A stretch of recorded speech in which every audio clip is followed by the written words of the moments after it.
Fala pessoal, tudo bem? Estou iniciando aqui um novo quadro aqui no canal, tá? Eu estou nomeando ele de Explorando o Data Science, né? A ideia aqui, gente, desse quadro é a gente falar de diversos temas sobre ciências de dados. Não vou abordar questões de programação, parte mais técnica ali do desenvolvimento. A ideia é falar de coisas mais executivas do assunto, falar mais de gestão, falar um pouco mais de estratégia, conhecer vários temas aí dentro das ciências de dados. E eu listei alguns aqui, né? Por exemplo, que eu quero falar com vocês. Fazer um quadro de Machine Learning, de Analytics, de BI, que são coisas mais conhecidas, né?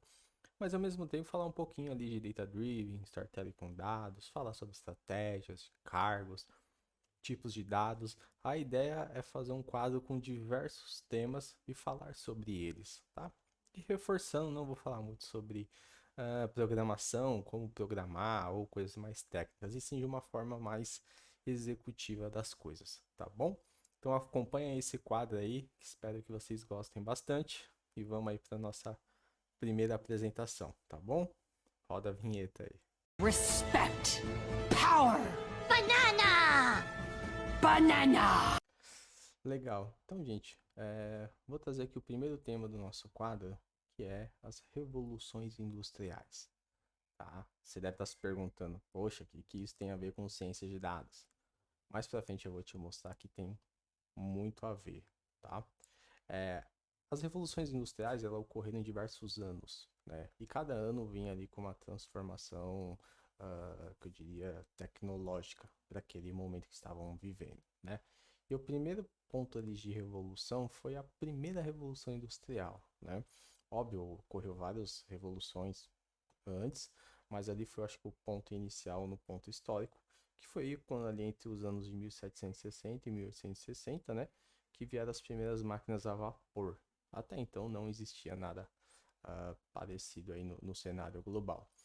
Eu trouxe algumas ilustrações aqui, né? Acho que a figura mais emblemática, vamos dizer assim, da primeira revolução foi o trem a vapor, né?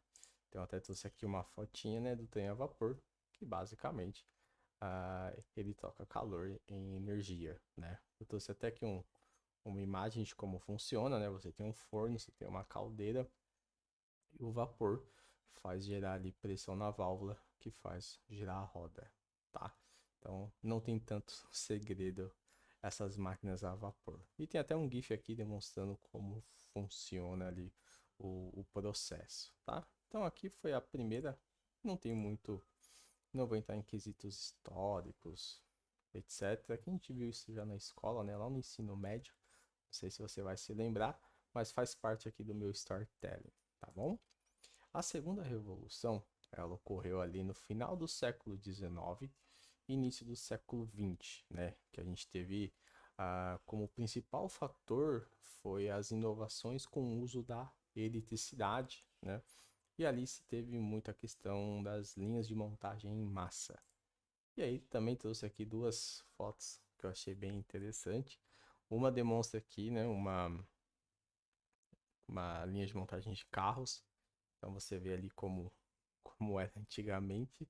E do outro lado aqui também eu vi aqui uma fábrica de mulheres, né? Então aqui foi nossas primeiras linhas de produção em massa, né? Isso foi com o uso da eletricidade ali na segunda revolução industrial, tá?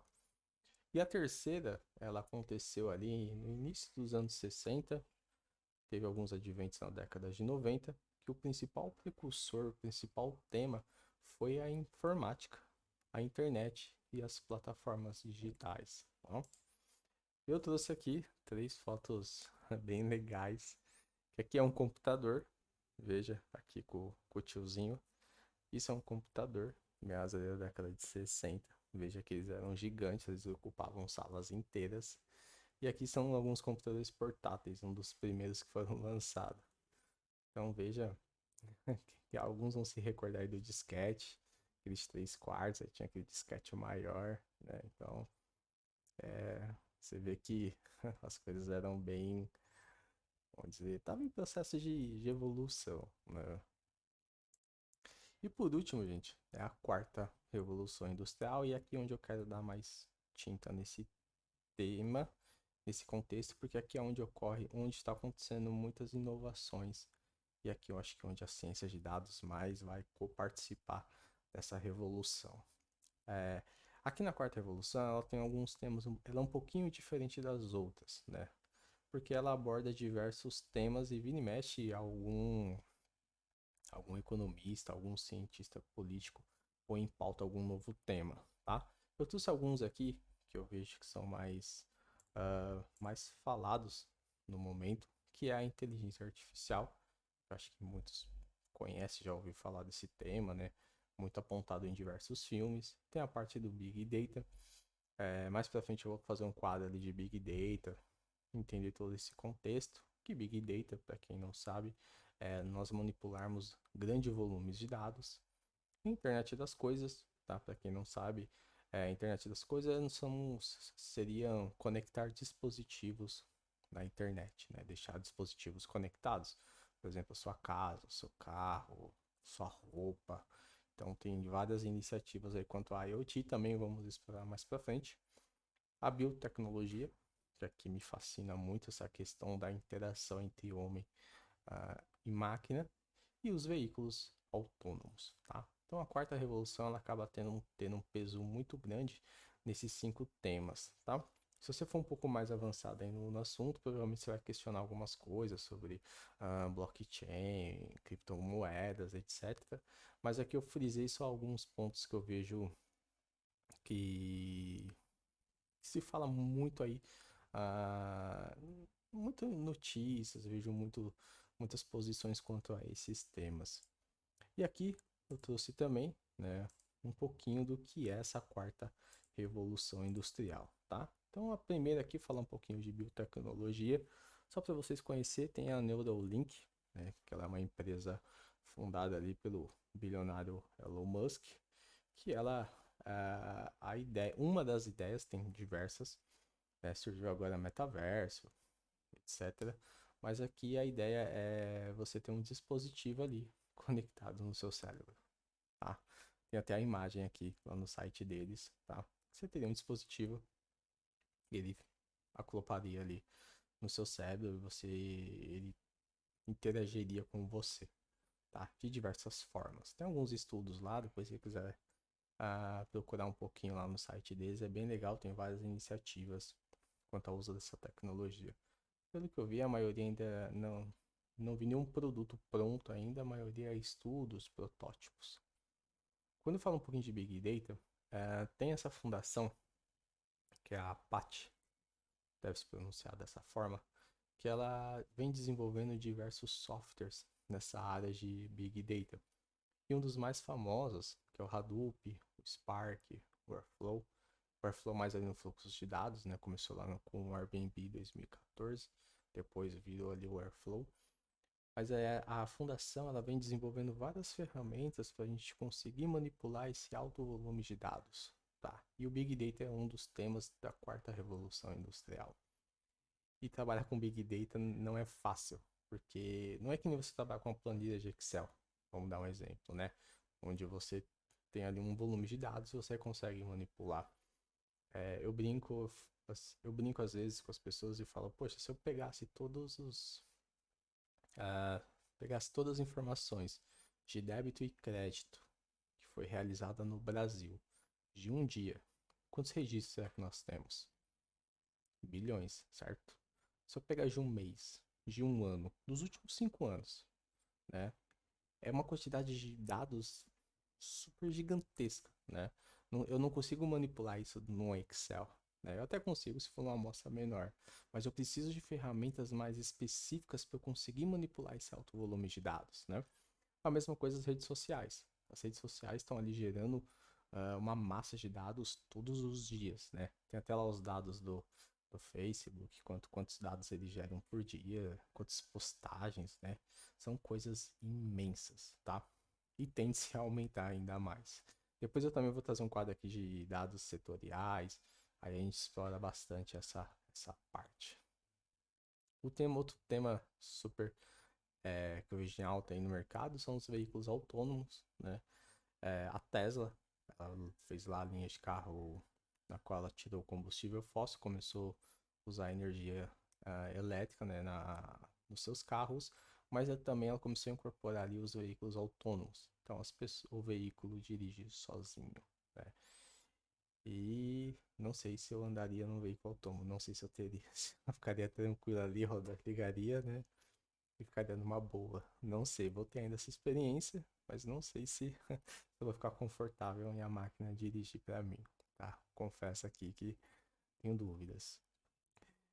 E outra área super relevante, que é a área da inteligência artificial, eu trouxe aqui o TensorFlow, tá? Que ele é uma biblioteca desenvolvida pelo Google Brain. Ela é específica para nós criarmos modelos de machine learning, né? Que aí, basicamente, isso pode virar uma inteligência artificial. E aqui eu trouxe um exemplo de uma inteligência artificial detectando, por exemplo, câncer de mama. E, e eu vi um estudo de uma publicação que o, a IA conseguia ter uma precisão maior do que um médico na detecção do câncer, tá? É bem legal esse artigo. Eu já fiz um modelo para fazer essa detecção. Não ficou tão. A precisão foi boa, mas não igual a esse grupo de estudos realizou aí nesse case específico, tá? Mas aqui demonstra que a inteligência artificial ela já é real, ela já está introduzida na nossa sociedade e só tende a evoluir cada vez mais. Internet das coisas, né, o IoT, você que até para tirar um sarro, Samsung lançou recentemente aqui uma lave seca. E você controla ela pelo celular. Então você pode pôr a roupa para lavar, acompanhar o processo dela pelo smartphone. E eles também incorporaram agora uma questão de inteligência artificial na hora de lavar a roupa. Tá? Não me pergunte o que essa IA faz na hora de lavar a roupa. Mas acredito que ela deve acompanhar diversos métricas ali para te dar uma melhor experiência de lavar uma roupa. Né? Parece absurdo, né? Você lavar a roupa sentado no sofá acompanhando pelo smartphone. Mas isso é uma aplicação real aqui do IoT, tá? Gente, por que estou trazendo todos esses temas? Aqui, acredito que todos esses temas estão correlacionados com ciência de dados, né? Tudo aqui gera dados. O veículo autônomo, ele está dirigindo porque ali tem uma IA que ensina ela a dirigir, né? E a IA faz parte da ciência de dados. Big Data nem se fala, né? A biotecnologia também, isso aqui gera dados, gera informação, né? Inteligência artificial, IoT também vai ser um dos maiores geradores de informações na sociedade aí nos próximos anos. E imagina a quantidade de dados que isso vai gerar ah, no final das contas, né? Então eu quero mostrar que assim, tudo isso daqui está correlacionado com a ciência de dados. Então, ciência de dados não se resume apenas, eu diria, em machine learning, né? Tem um universo aqui por trás de possibilidades e campos que a gente pode estar explorando. Bom, e aqui eu trouxe aqui também um livro, caso você queira estudar mais sobre esse assunto, que é a Quarta Revolução Industrial. Tem esse livro do Klaus Schwab, acho que se fala dessa forma, o nome ele é suíço, tá?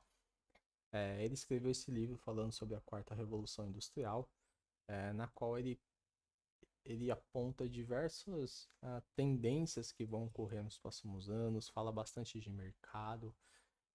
Esse foi um livro super legal, eu já li ele. E nele tem essa tabela aqui que eu achei ela super interessante, que ele chamou aqui pontos de inflexão esperadas até 2025. O que é isso? Nessa pesquisa, eles entrevistaram, se eu não me engano, 800 executivos do setor de tecnologia. E nessa pesquisa, eles tentaram entender assim, quais seriam as tendências dos próximos anos, né? Com base no que estava ocorrendo ali no setor de tecnologia. E aí eles fizeram essa entrevista, gerou esse resultado. Se você quiser entender um pouquinho melhor, pode ler ali o livro dele, é bem legal. E eles têm alguns pontos aqui importantes, que eu vi que tem muita relação com a ciência de dados. Obviamente, eu diria que tudo tem, mas alguns bem relevantes, né? O primeiro aqui que eu vi é 1 trilhão de sensores conectados à internet. Então a pergunta é: 1 trilhão de sensores, IoT na veia, né? Imagina a quantidade de dados que isso vai gerar na nossa sociedade, né? Então pensa aí contigo. Esse daqui eu achei super interessante, né? O primeiro governo a substituir o censo por fontes de Big Data. Aquelas pesquisas de mercado, de censo que os governos fazem. Vou usar Big Data, né, para fazer essas pesquisas. Esse aqui eu também achei super importante. 90% da população com smartphones, 90% da população com acesso regular à internet. Então, vou gerar mais dados, vou ter mais pessoas conectadas, mais pessoas enviando informações. Essa outra eu achei super interessante. 30% das auditorias corporativas realizadas por IA, né, até 2025. Então, hoje, muitas empresas têm uma área de auditoria, certo? Que essa área vai lá, faz todo o processo de auditoria nas demais áreas. E aqui eles enxergam que haverá aí 30% das auditorias feitas por IA, né? Então, aqui é uma troca de mercado, diria uma troca de uma quebra de paradigma, né? E a outra aqui que eu achei super interessante também, ó, a primeira máquina de IA de um conselho de administração. Hoje os conselhos de administração, né, são formados ali por pessoas, normalmente executivos super renomados ou pessoas com histórico de mercado exemplares.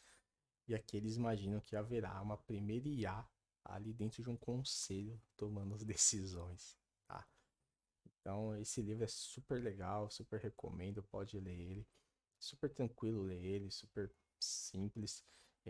Traz bastante pontos sobre. Só falando sobre toda a quarta revolução industrial, mas ele aborda mais coisas como blockchain, criptomoedas, megas tendências e uma série de outros assuntos, tá bom? Então, se você tiver interesse aí, quiser se aprofundar mais no tema, sugiro essa leitura, tá? E aqui, reforço o meu objetivo, é mostrar que assim, o que nós estamos vivendo hoje, tá, gente, é a quarta revolução industrial e ciência de dados faz parte, diria, vai ser uma das aliadas dessa revolução, e até pelas tecnologias que estão sendo desenvolvidas aí pelo mundo, tá bom? Então eu encerro por aqui, tá? E aí a gente se vê aí no próximo quadro, tá bom? Forte abraço.